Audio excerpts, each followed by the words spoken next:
नमस्कार मंडळी, चला तर आज आपण बनवूयात गव्हाच्या पिठापासून बनवलेली खुसखुशीत चकली। त्यासाठी आपण 4 वाटी गव्हाचं पीठ घेतलेलं आहे। 4 वाटी गव्हाचं पीठ घेतल्यानंतर ते आपण एका कपड्यामध्ये बांधून घ्यायचं। त्याची एक पुरचुंडी बनवायची आणि ती व्यवस्थित अशी बांधून घेऊन कुकरमध्ये आपल्याला ते 3 शिट्ट्या काढून घ्यायच्या आहेत। त्याच्या बघू शकता कशा पद्धतीने मी ते ठेवलेलं आहे कुकरमध्ये। पाणी वगैरे त्याला पाण्यामध्ये वगैरे अजिबात त्याला हे करायचं नाही। 3 शिट्ट्या झाल्यानंतर मी ते काढून घेतलेले आहे। कशा पद्धतीने ते गोळा त्याचा तयार झालेला आहे बघू शकता तुम्ही।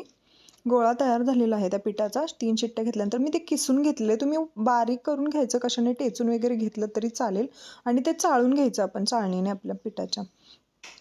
चाळून घेतल्यानंतर ते व्यवस्थित चाळून घेतल्यानंतर ते पीठ जे तयार झालेलं आहे आपलं त्याच्यामध्ये हळद घेतलेली आहे, नंतर लाल तिखट टाकलेलं आहे, मीठ टाकलेलं आहे, लाल तिखट टाकलेलं आहे आणि पांढरे तिळ ॲड केलेले आहेत आणि ओवा पण याच्यामध्ये टाकलेला आहे, आपण ॲड केलेला आहे ओवा। आणि आपला डो तयार मळून घ्यायचं त्याला व्यवस्थित आणि आपला डो तयार आहे।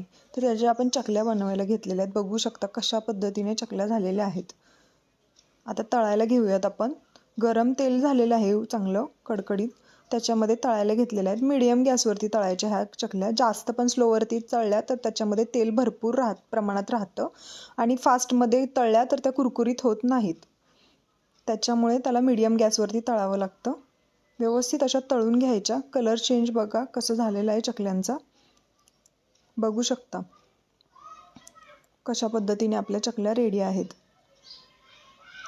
तर चला तर मग आपल्या चॅनलला सबस्क्राईब करून घ्या लवकर।